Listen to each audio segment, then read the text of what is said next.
everyone, and welcome back to another episode of the Reading Party podcast with Megan and Lexi. This episode continues our season looking at modern retellings of the Iliad and the Odyssey, ancient epics known for both brutal violence and instances of sexual assault. This episode is not suitable for under 18s. We hope you have your favourite beverage and snack ready to go, because we've got our teas and are ready to start spilling the tea on our latest ancient story.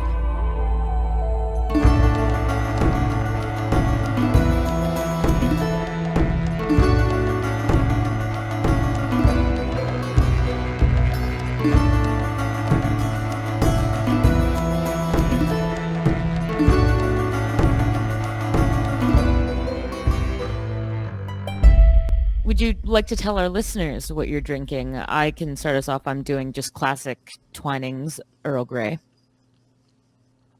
A fantastic choice. I was contemplating mixing things up, and then my body told me that no, actually what I require is caffeine. So I have my usual black English breakfast tea with milk.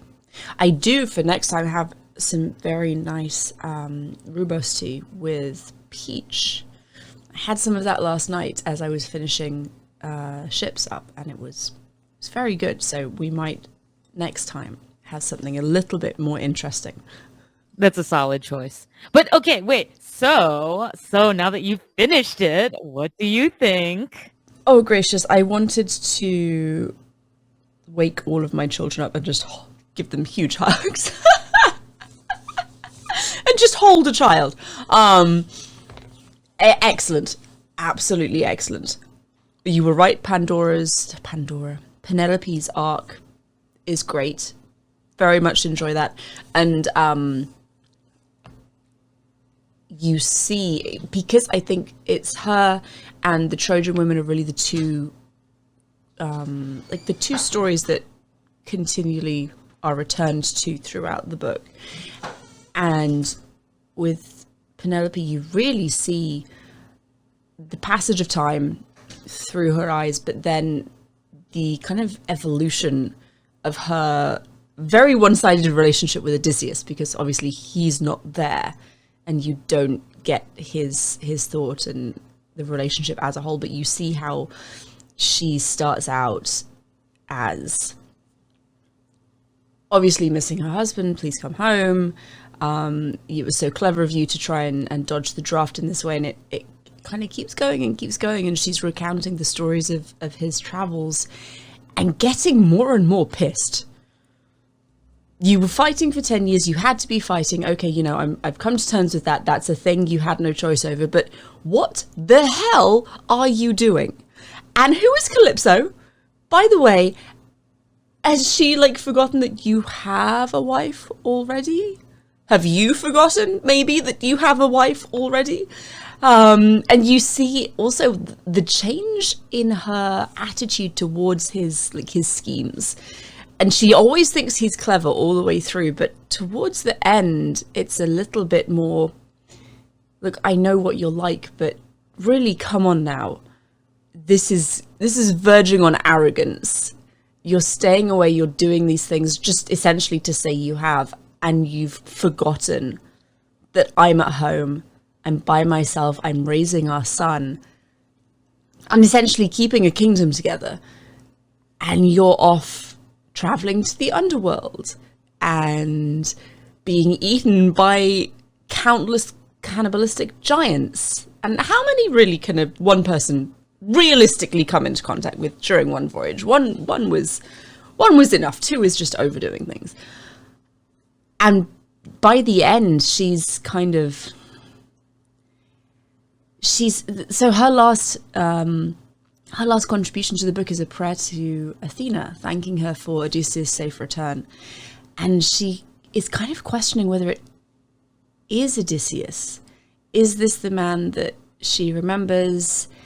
Is it maybe a duplicate sent back by the gods? Or is it physically the same man, but he has been through so much that he's not the same person anymore? It's been 20 years and war and countless tragedies, and he's lost all of his men. And she's questioning whether he still has the same, maybe, view of the sanctity of life. Because she says at the beginning, you were willing to do all of these things, or he was willing to do all of these things to avoid going to war. And now I'm hearing these stories and these tales of how many men have essentially been sacrificed to his own sense of adventure and sense of kind of self-importance almost. And she's saying, is this actually my husband who has returned, or is this someone else now? So it was a really interesting development to see. And I think Natalie did an excellent job of capturing how people do change when they go through traumatic events. Both how Penelope has changed, because she's not a young woman anymore. She's like middle-aged, can't have any more children, and has been alone and felt abandoned by her husband. But also how Odysseus has changed and how he's not the same person who left her when he went to the war. I thought that was very, very good. What did you think of Penelope? Because this was one of the things that you flagged as something to look out for. I mean, I always love the Penelope sections. I do, because I think Natalie is the one who said, when I like asked her pointedly about it, and she was just like, "Oh yes, I started writing and I was fine and I was fine, and then I got more and more cross, and then it just like devolved, and then I was like, well, that tracks." You know, it was brilliant. I do love one of the Penelope sections, the Calypso section. Her personality really, really does sort of pop out, because she's finally like, I love the pointed, did you forget you had a family? Okay, fine. And then I love how she talks about the suitors invading and wanting to succeed. But then it's like she talks all about herself, and then it's a very pointed, well, if you don't actually care that, your wife is besieged, that's fine. But you have a son and he's in danger. So I thought it was interesting for the Penelope chapter to take that tack. It was interesting as well. The very final one, her prayer to Athena, Athena, sorry. Her prayer to Athena, describing the battle of the suitors and Odysseus from her perspective, was very interesting, because when you read the Odyssey, obviously you don't get that. You get she's in danger and that she'd held them off for as long as she possibly could, and now she had no choice. But she's pissed at him, as I think I probably would be too. I've been waiting at home for you for 20 years, and you tell, the pig herder and your son and your nurse that you're back, and just kind of leave me out of the loop. Well, and I'd be pissed because there's a whole test. Like, he literally is testing her, being like, I've seen several, like film representations where he's like, yes, we cannot let Penelope know I'm back. Nothing has to change. I need to like see if she's like still loyal after 20 years. And you're like, I mean, poor, you don't hear from her perspective, but to have her finally be like, this is ridiculous.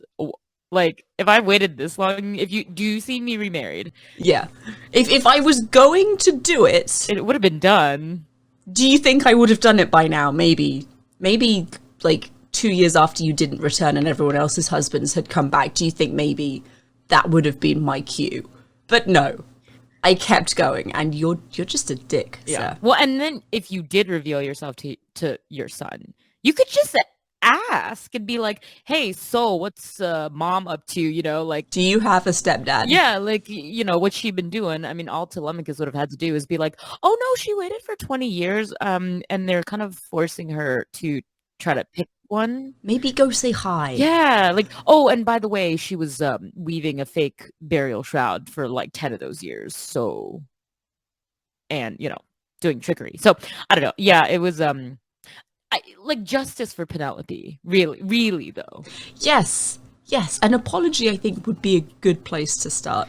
I guess it's because when I read the Penelope chapters, I think of other representations that I've seen, and I kind of do a comparison, and It's very interesting because usually it's either she's not in the scene in the picture, you see Odysseus dispatching the suitors, and if you get some scene after, it's like just big reunion.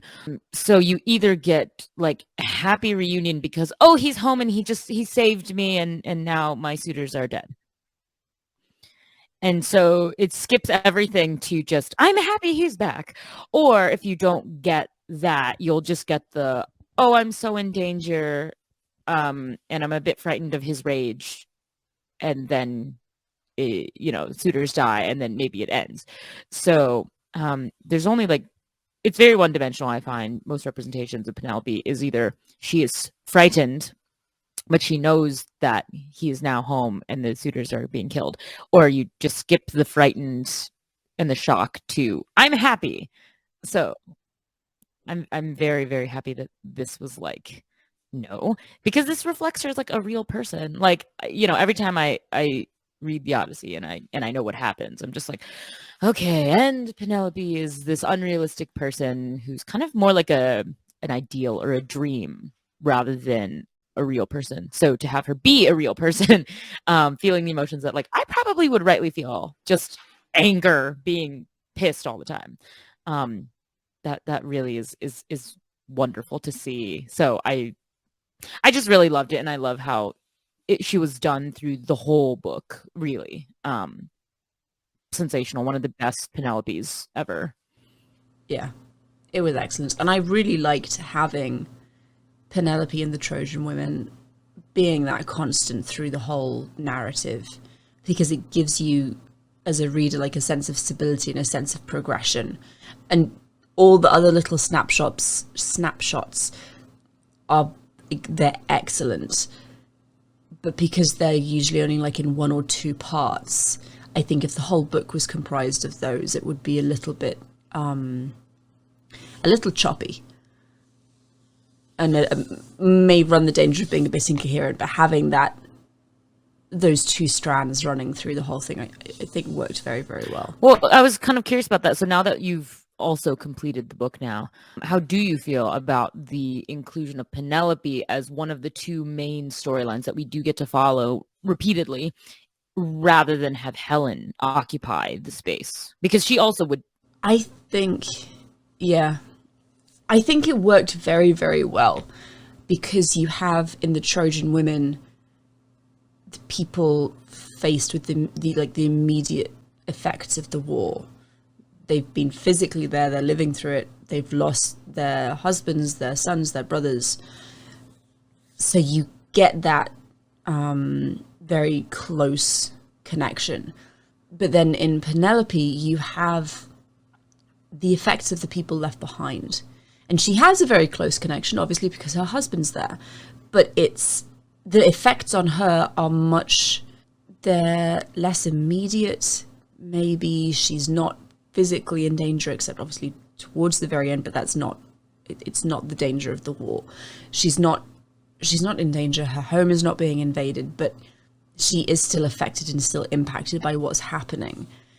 And I think having those two perspectives and those two experiences made it more of an interesting and more of a well-rounded book. I think if the other thread had been Helen, I think there would have been a risk of maybe telling the same stories.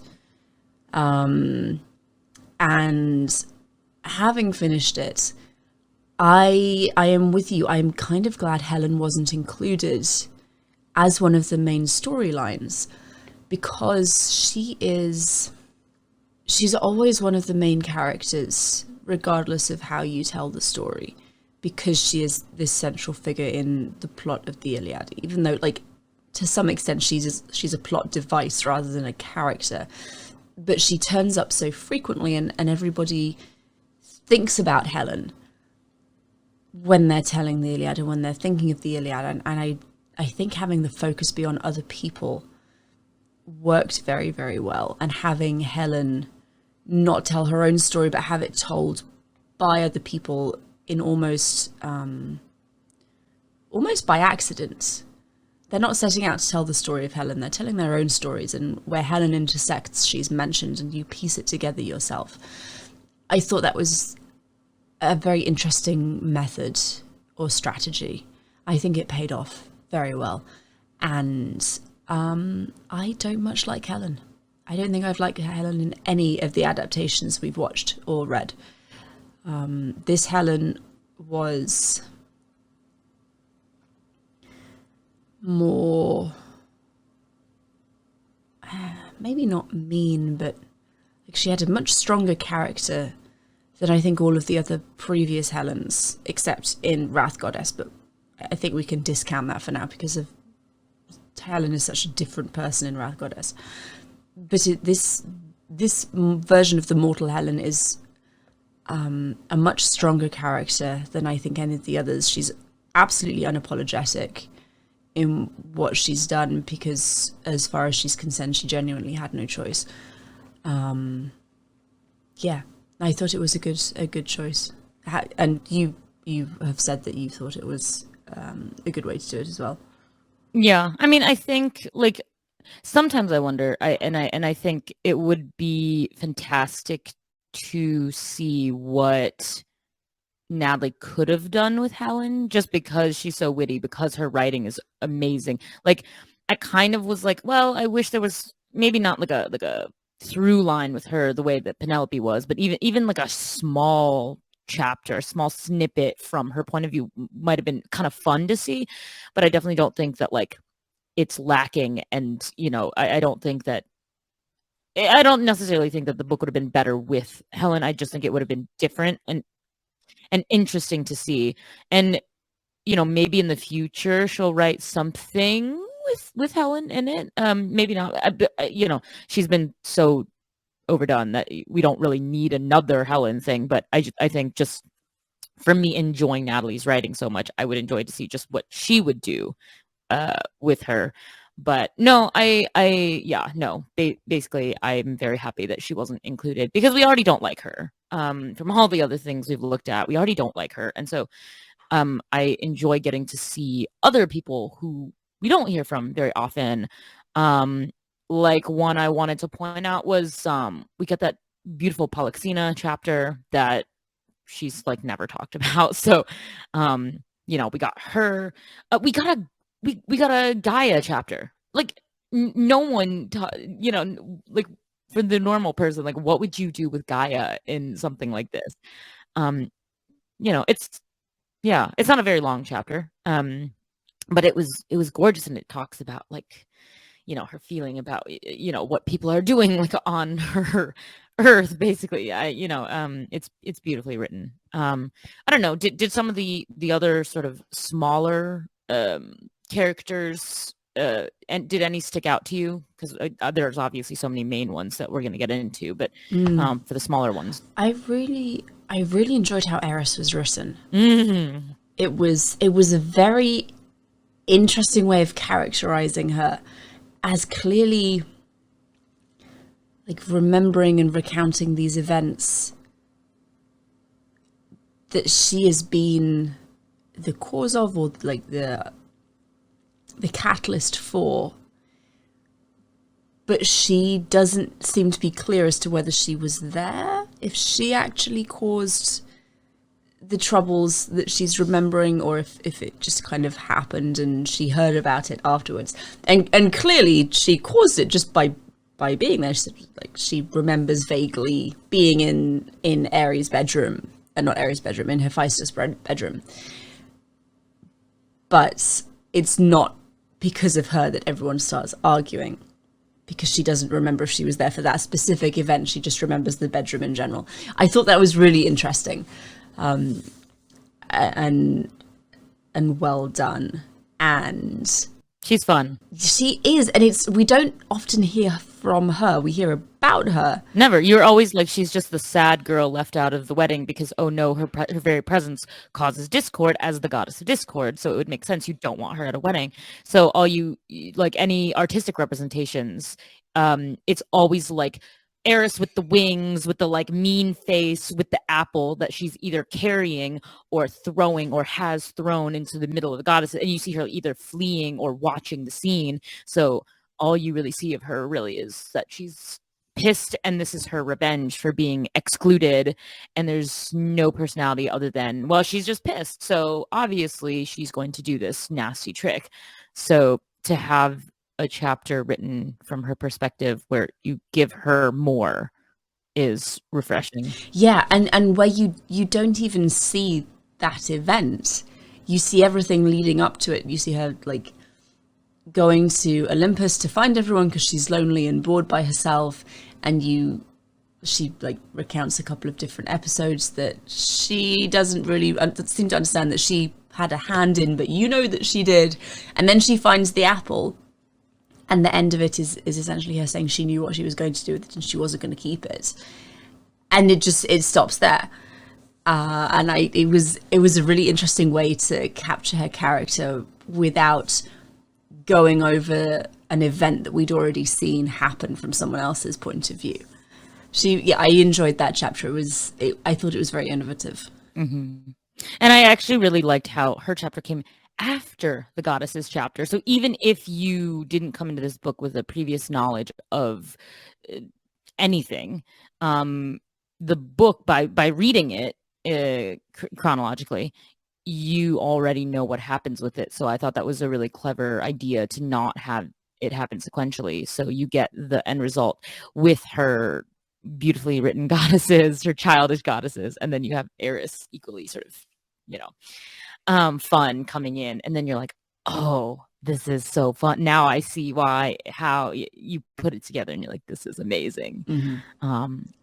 Who was your like favorite minor character? Was it Gale, or did you have a different one? Hard, because Eris usually is my favorite, but I always think whenever I read it that I'm challenged because I want to choose Oinoni because of just, she's not one of the more fun ones per se. She's not written playfully, but like her story and the fact that like you finally are giving Alexander, Paris, whatever they call him, a taste of his own medicine. To me, that's the chapter on like the sweetest revenge possible, because she's just in this position to be like, no, I'm not going to help you. No, I don't feel like it. Bye. So I just love that chapter. And she's definitely a woman we don't hear from. Often she's just left out. Yeah, she's like left out completely in a lot of things. And I'm surprised how many people just don't even know that she was someone. So I'm like, oh, okay. So I do really like her inclusion in the book as well. I think hers is the only chapter where Paris actually appears. He's the only one where he's physically present, and he's talked about in others, but he's actually there, and he's very unlikable. Yeah, because honestly, like, who would really? Because it makes sense when you think like, okay, well, who does he interact with? Who would he interact with? And it's like Helen or Aphrodite, but Aphrodite we hear before the war, so he wouldn't be there, and then we don't have Helen, so everyone is just like affected by him and his actions, but they don't really interact. I mean, I suppose maybe with the Trojan women, but like that he the timeline that they're on, clearly after it's all done, they're more concerned about the deaths of the people who died and then their immediate futures. So he's not really relevant to that either. So, yeah, I kind of appreciate how he's really left out. And then when he is put in here, it's to get justice for Oinoni. So I'm like, yes. Oh, he's in the scene with the goddesses as well. I mean, I forgot about. Yes, but again, like, it's not really about him. He's just standing there. No, he just happens to be there. And it's more the goddesses dialogue. Exactly. So no, I really love her inclusion in the book. She's one of my favorites, right there with Eris. I don't know. Is there anyone you wanted to point out as well? Or is that are those two also sort of standouts? Cassandra and Clytemnestra's sections I thought were also very well done. And And again, it's something, this book does something that I think Fall of a City also did very well, and that is to give you like surrounding information from the characters' different backstories. And but they're complementary because they give you different characters' backstories. So we get obviously a lot more of the women in ships, and like you see why you see why Cassandra is not believed by anyone and why she's cursed the way that she is in her own chapter. And then in Clytemnestra's chapter, you kind of see her you see her ending, and you see her get a resolution and some level of peace. And Clytemnestra she's one of my favorite characters from tragedy. I love the Oresteia, and Clytemnestra's chapter is just fantastically written and very compelling and taken right from the pages of tragedy. And it's satisfying, right? Natalie gets her satisfaction and her relief almost at having avenged her daughter. She gets that across very, very well, while at the same time not disguising the fact that this is going to cause problems going forward, because you have Electra and Orestes, who are Agamemnon's children, and they then go on and avenge their father. So you know that even though Clytemnestra has avenged Iphigenia and she has a measure of peace, that it is their own family tragedy is not going to end there. We're just seeing a snippet of it. And then Orestes pops up later on in Andromache's chapter. And it was excellent. And it's not a story that you see often. I think that's kind of the recurring theme in Ships. She really has given a voice and given page space to characters who are often either overlooked or ancillary, and this gives them a place for their stories to be heard, and does an excellent job, I think, on kind of widening the scope of what exactly the Iliad is and who it affects, and actually what it means to be a hero. And if you read the afterwords that Natalie puts in Ships, she said a friend of hers read the manuscript and then kind of came back with the response, well, these women aren't heroes. They're not heroes in the way that like Odysseus or Achilles are heroes. And Natalie's written response is, well, Achilles spends 9 years of the war sulking in a tent, but we have no problem calling him a hero. Why is it that his very brief bout of warfare is heroic, but all of these women's 10-year-long struggles, 20 years in the case of Penelope, why aren't they worthy of recognition and praise in the same way? Which I think is a very poignant thing to remember when you're reading these kinds of mythologies and epics. She really did do an excellent job of commemorating those who are forgotten. Yeah, no, totally agree. And that is one thing I did want to mention for anyone who I will admit that a lot of times I skip some introductions and some like afterwards in books, or I skim them. But this is definitely one where I read it straight through because it's very good. I mean, everything that is written in this book should be read, is worthy of being read. I actually did. I the first time I read this, I read it all the way through the afterword, and then I asked a friend who had also read the book, and she skipped the afterword, and I was like, "No, you can't do that. Stop. Yeah, go read it." And then she was glad she did. So, but yeah, because it gives more context to how she conceived, why she wanted to write the book, just some insights. But yeah, I mean, it feels really good to hear from women that get their story told through the male perspective, or basically just don't play a role. I mean, they're just kind of there. And I agree. I mean, I love the Cassandra and Clytemnestra chapters. probably Clytemnestra more just because, well, she's Clytemnestra. And then it hit so hard because I decided to do this really fun thing where when I was traveling around Greece and I was going to Mycenae, I know they have the tomb of Clytemnestra there. And I was like, you know what I'm going to do? I'm going to listen to the Clytemnestra chapter as I'm walking around the site. And then I'm going to walk into her tomb as I'm listening to her chapter. And it made it such a powerful experience because I was like, yes, girl, justice for all the women. I mean, honestly, like that should be, to me, that's my like secondary title of the book, Justice for the Women.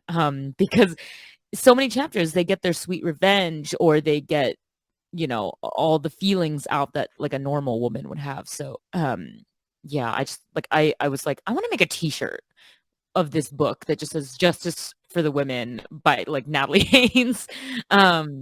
So, you know, it's but honestly, I think a lot of what makes the book so special is Natalie's own writing. I mean, I come back to it every time, which is, you know, if you'd given another writer the same format, you've told them, okay, these are all the women and this is how you're going to do it, like go.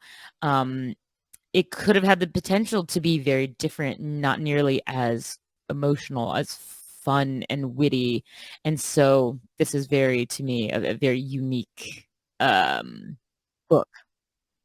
She's very good in at using a small amount of words and a small amount of pages to actually get you to really care about a character. Mm-hmm.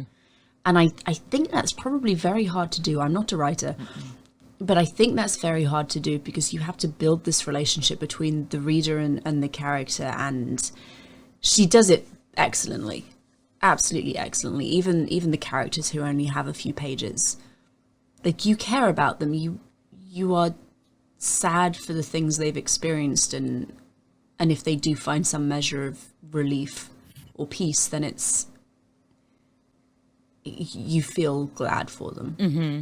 Yeah. No, I like totally agree. I don't know. I've run out of good things to say about the book other than I love it so much.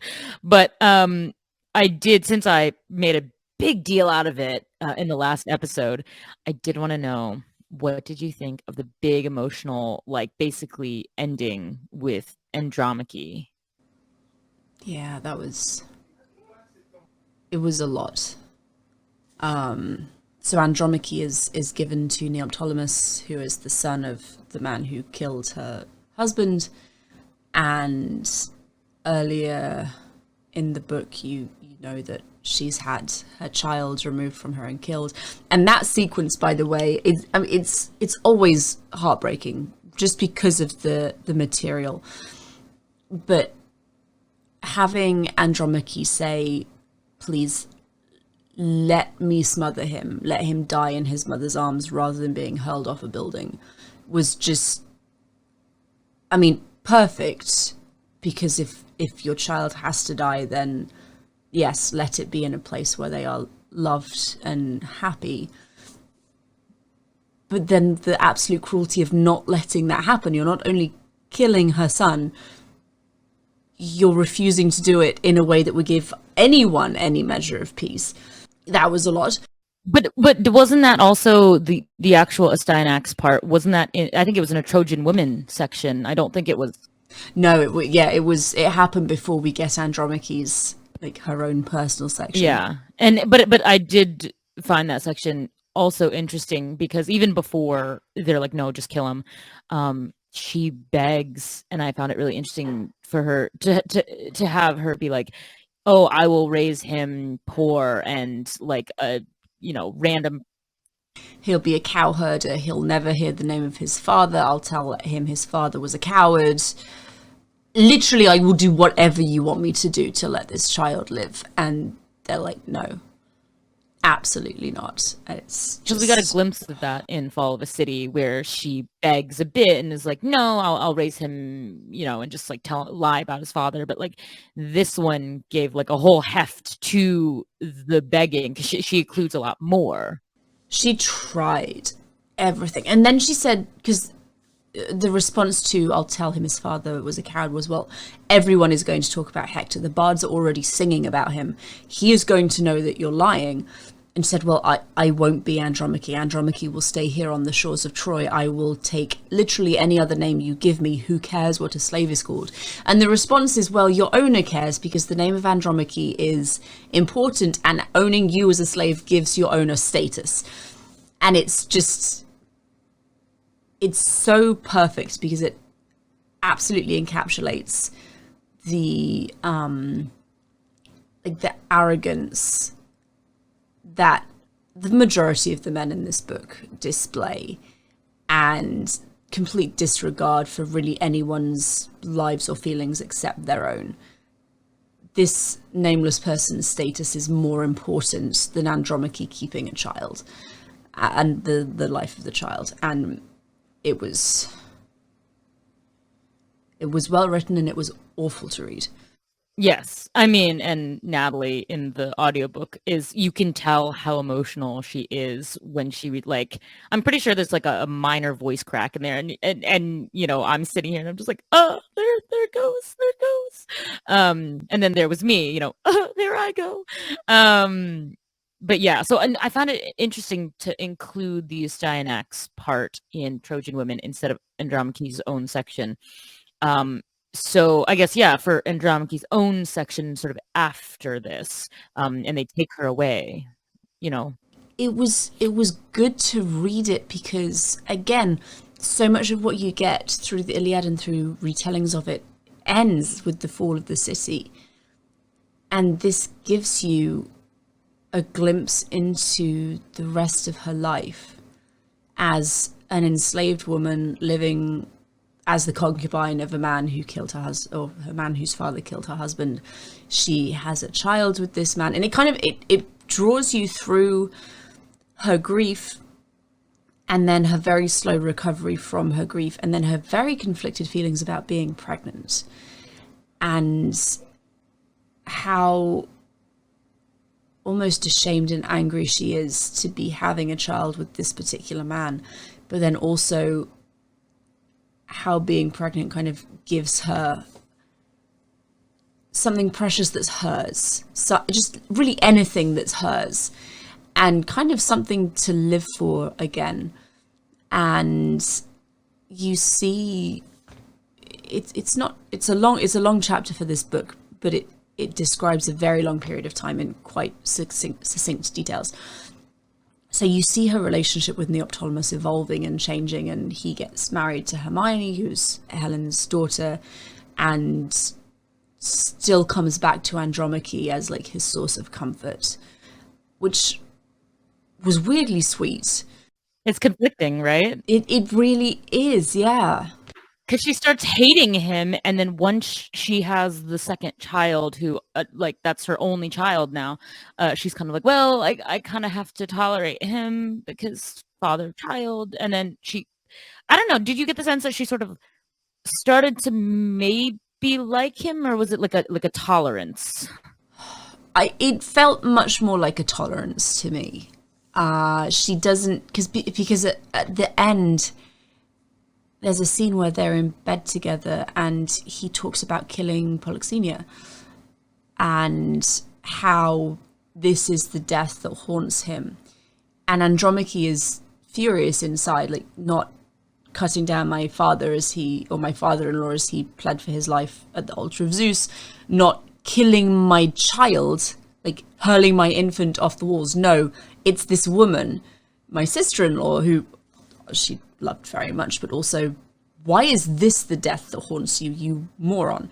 And you find out it's because she went to her death willingly and gladly. And he's like, why would she do that? And Andromache explained, well, because for her, going into slavery was worse than death. And he asked, did you feel the same way? And she said, I did, but I have my son now. And it was a nice kind of like gentle slap in the face for this man who had done so many horrible things, for her to be actually, no, for the women you captured, this actually was a fate worse than death. To live with you and to serve you, we would have rather died. as it happens. And it's clearly not the answer he was expecting. So you kind of see that tolerance, but I feel if she had actual warmth for him, she maybe would have phrased that exchange a little bit differently. But then he is killed by Orestes, and Andromache goes to marry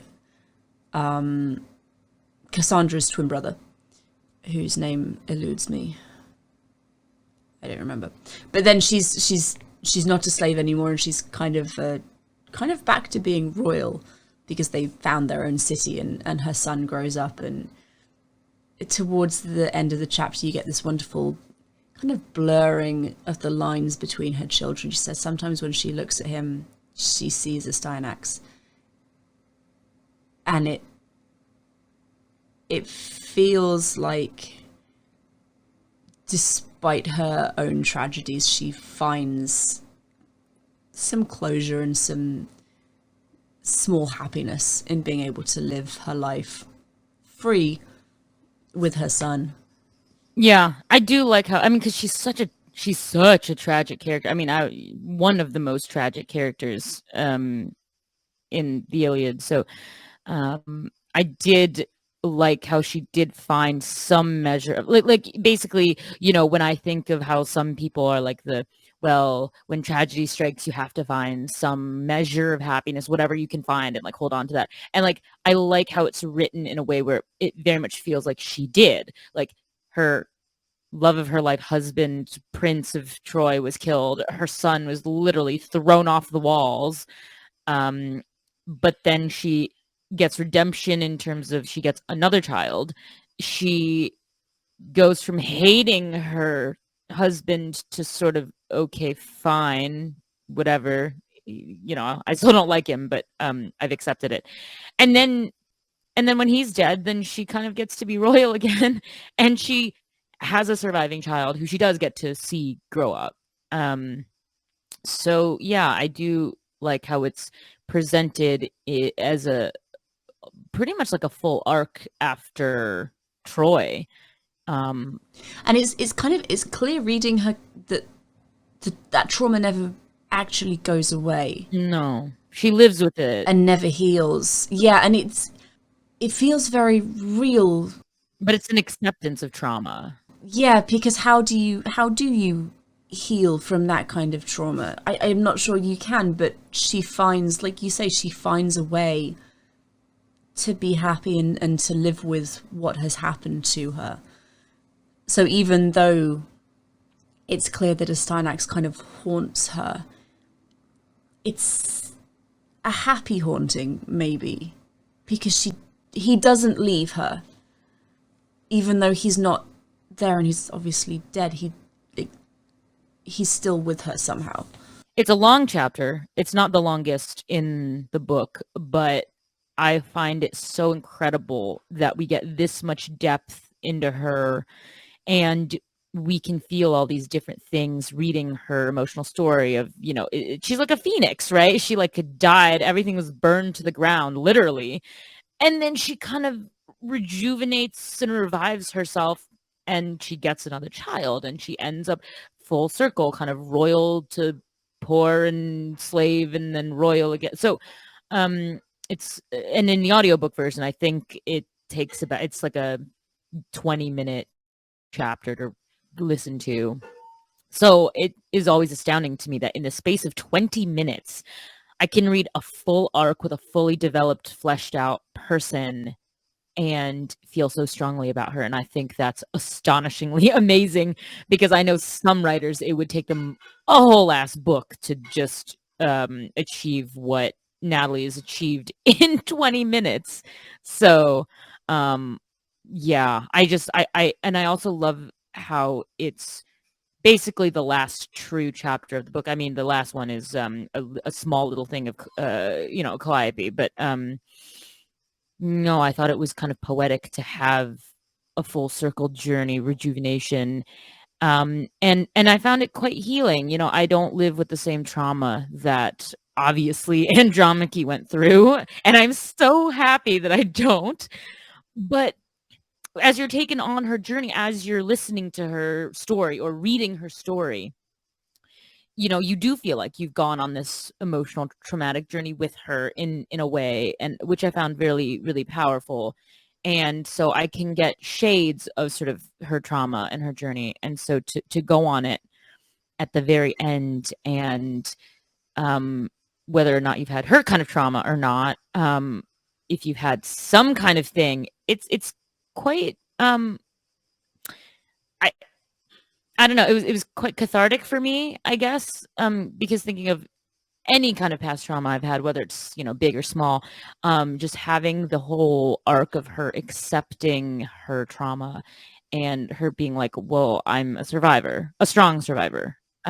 Reading that was just so good, because you can apply it to anything really in your own life, and you're like, "Oh my god, this is, like, so fitting." So, I don't know, I could wax eloquently on why I think this is, like, the perfect last chapter for the book.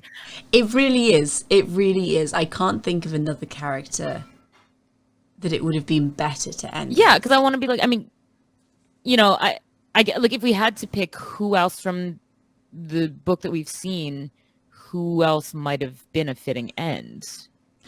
Inoni, I think, would have worked as a final. It would have given the book a very different feel, I think, because it's such a short chapter, and I don't think you could extend that chapter. I think it works as a short one, but that would have been an okay ending. Maybe Penelope, yeah, Penelope, maybe. Yeah, that might have, that would have again had a very different ending. Like if you just move her sort of prayer to Athena about who's coming home, would have given it a quite different feel. I think it would have been good, but you can't change perfect, in my opinion. And to me, this was perfect. It was ideal. It really was. Excellent book. Who were you disappointed that wasn't included? So well, I'm going to say, oh, that's such a hard one though, because there's so many people that I'm like they could or couldn't have gotten their own chapter. And it's funny because actually I was able to ask Natalie, would you have put who did I ask her? Oh no, wait, now I'm forgetting who I asked her. I think I asked like Medusa or something, and she was like, no. Like I could have put her in, but no, like she like at the time that I talked to her, which was circa early 2021, I want to say, she was basically like, I have bigger plans for her. So no, she wasn't. No, who? There was someone I did ask her though. I can't remember. I will, if I remember it later, I will bring it up again. But I kind of liked it. I mean, other than Helen, because as I said, I think it would be interesting to hear from Helen. I mean, maybe one of the other goddesses, like, no, I don't know, because it's just, I really like how it's done the way it is. So I don't, if anything, I might have split up the Trojan women chapter a bit and had their individual stories earlier. Yeah, maybe, but no, I find it to be just a very well-rounded book that I think the only character that I wanted to see, and I feel like I understand why she wasn't included, and I think it would have run the risk of being repetitive, but Hermione, because she was an interesting character in Fall of a City, and it would have been interesting to see how Natalie took her. But having said that, there are an awful lot of mother-daughter pairings throughout the book. Like we hear from Iphigenia, we've got Polixenia and Hecuba and Clytemnestra and Cassandra, and there's a lot of those kind of relationships in there already.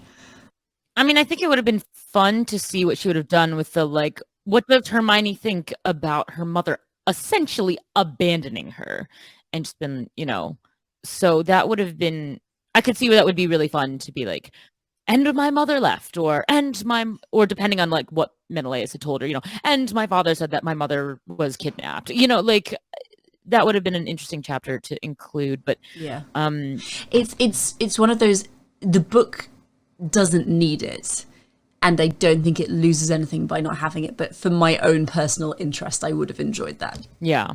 There are so many women in mythology generally that I'm like, I want to hear Natalie retell this story. So, but to fit in this book, I think it's really good the way it is. And other than Helen, who again would have just been fun because she's so central, I think it's pretty great on its own. No, it's a fantastic book. And speaking of things we want to see Natalie do, I want a Minotaur story from her. From the women. Well, that's the thing. I was like, I want Ariadne. All of them, in fact, just all of the mythologies. Yeah, because I was like, I want another book, and I want it to be Arachne, like Ariadne, Medea, right? Like I just want all of them. So God, I love Medea so much. I know. So I'm like, I want a Medea story from Natalie. I want all the women like from Natalie. Like she just needs to write on every. Like I'm so happy that she's done Medusa now. So for those listening, Ships came out in 2020, and so her new book Stone Blind is all about Medusa, and it's coming out soon. I don't know exactly when the release date is, but it's coming out soon, and I'm so excited to read what she's done with Medusa. But I mean, there's so many other women who I think now they could have so much fun with, and that's a great thing when you choose classics and mythology as your subject matter. You're never going to run out of good material. There's so much stuff. And the thing with mythology is, especially, silly to say, especially ancient texts, mythology is all ancient texts. One of the things that is often lamented is how much we've lost. And generally speaking, I am right there with the lamenters. It's a tragedy. But at the same time, I feel like it gives a certain freedom to people like Natalie, who are taking the bare bones that we have and creating something whole from them. And I am really interested to see what happens with Medusa, because she's one of those, we have little fragments here and there, but not everything. And I think she's going to do an excellent job. How could she not? I mean, like, I just like, she's one of those authors where I am consistently so excited to see what she does, because I know it's going to be good. I know I'm going to enjoy it. And yeah, like oh my gosh, I'm so excited for all of her future works. And, in the meantime, what did she do? She did in 2021, she released Pandora's Jar, which is next on my to read list, because that looks... Yeah, but that one's nonfiction, so it mixes a lot more like contemporary views in. So if you're looking for like pure fiction, the way Ships is written, Stone Blind is the next one up. But we do get some women are repeated from Ships that she goes into greater detail, like Penelope's in there. But you get like Pandora, you get Jocasta, you get more Clytemnestra. I think there is a Medusa chapter, but obviously it's not just a fictionalized thing. Who else was, what is it? Oh, Eurydice. So there's so many. I need to read that. Yeah. Absolutely need to read that. It's really good. And there is a chapter on Medea in Pandora's Jar. I'm loving this. I'm absolutely loving this. Yes. I know. I love everything that this woman produces. It's just fantastic. And there is actually a Helen section in Pandora. There we go. It fills the very small want that we had. Yeah. I mean, again, it's not like a fictionalized thing the way Ships is. So you definitely, if you're expecting Ships going into Pandora, you might be disappointed, but not really, because it's still brilliant. It's still Natalie. But yeah, much more contemporary. I loved what she did with Pandora itself, and talking about how like the popular myth of her evolved from like, it was a jar, a pithos, but we call it Pandora's box. And it's like, where do we get the whole box idea? So it's really interesting in the reception of her, and placing her in there with Prometheus and Epimetheus. It's brilliant. Everything she produces is brilliant. So I will say it now and again and forever, always. Everyone needs to just read everything this woman has ever written, because it's amazing. And yeah, like, love her. I think it's safe to say we are absolutely fans of Natalie Haynes. I am the ultimate Natalie Haynes fangirl. Yes. Like, we need a club. Lexi is president of her newly formed fan club. So when I talked to her, I learned that she loves knitting just as much as I do. So I proposed, I said, we need to start a Greek mythology knitting club where I get to just knit with Natalie. And she was like, let's do it. Yes. I'm so there. So I was like, we'll drink tea and knit. So, like, can I come? Yes, join, because I also knit. Yes, knit, drink tea, eat. Amazing. And listen, Natalie can just like sit there and read her stories. Exactly. See, it's perfect. It's perfect. Regale us. It's perfect. Speaking of Natalie, next episode we are going to be talking to her about ships, which I am very excited about. You have spoken to her a couple of times already, and I have not. And everything. Like, I actually went back and listened to your Ancient Office Hours episode with her. Thoroughly enjoyed myself. I was building some bookcases and was like, I'm just going to put this on and listen. And it was wonderful. She's fascinating. So I'm very much looking forward to that episode. What question do you want to ask her? I know you've had two rounds of this already, but is there anything that you didn't get to ask her last time and you really want to? Yeah, actually, because I hadn't, like, I'd read, and obviously now I've listened multiple times to it, but I never approached it with the analytical eye that I need to have, especially when we're doing reading party now, where I get to really sort of look at things more deliberately, which is another reason I'm so glad that we're doing this podcast, because I really did want to analyze so many things that I just paid a cursory attention to. So I need to go back actually and listen to my own interviews with her, because I don't remember what I asked and I don't want to repeat myself. But I don't think I asked her specifically about the amount of thought she put into the organization of her chapters. Damn it, that's my question. So we're on the same wavelength. I love it. Okay, no, it's perfect. Okay, no, it's perfect. I will choose a different question. I will let you ask for that one.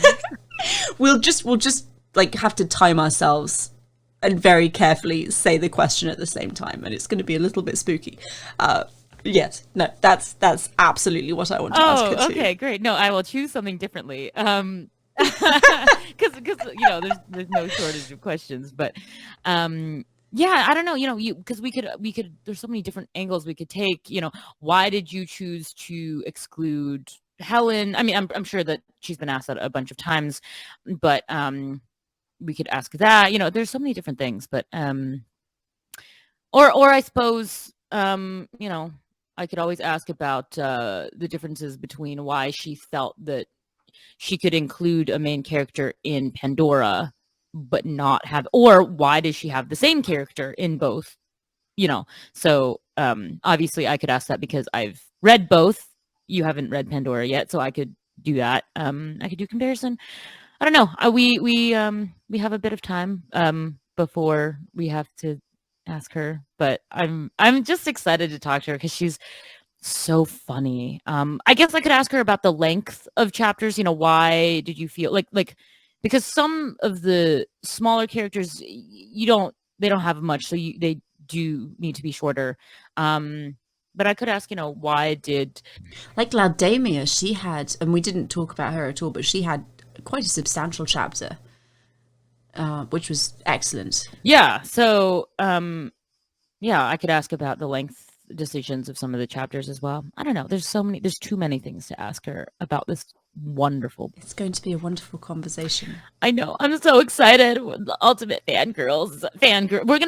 I hope everyone knows we're just gonna be like fangirling through most of the episode. Oh, absolutely. It's going to be sickening. Yes. It's like hopefully it'll also be interesting, but yes. Just prepare yourselves. Yes, it's gonna be a lot of we love you and we love everything you write and you're amazing. Yes. Wonderful. Oh, we should ask her to bring tea so we can So I want to learn, what tea does Natalie Haynes drink when she's either writing or thinking about her next great novel, or, just sitting at home knitting? We're going to find out she doesn't drink tea. Come on, she's British. Are you kidding? Like, it's assumed all Brits drink tea in some capacity. I mean, that's fair. That's fair. Maybe that should be my big, bold question. Natalie, what is your favorite tea? And how did that influence your writing of ships? Yeah. Or, you know what? Oh my gosh. Maybe I should ask her about how she envisions her book being optioned as like a TV show or something, and who she would, what she would do about that. Yeah, maybe that. I'd love to see this book as a TV show or something. Oh God, me too. And who would be cast to play all the characters as well. Oh, all the different roles. Yeah. I could just go on and on about why I love this, but I won't, because it'll get even more sickening than it probably is. Well, we will end this here, and everyone can join us next week to talk to Natalie. Yes, for sure. Okay. And hopefully be as excited as we are. Yes. Oh, she's always excited, though. She's amazing. But yes. Okay. Well, everyone, I hope you have enjoyed part 2 of 1,000 Ships, and join us next week when we talk to Natalie. Hey, thanks for listening. Don't forget to leave us a review, and you can also follow us on social media at The Reading Party Podcast. If you'd like to leave us a book or movie suggestion, then email us at thereadingpartypod@gmail.com. See you next week.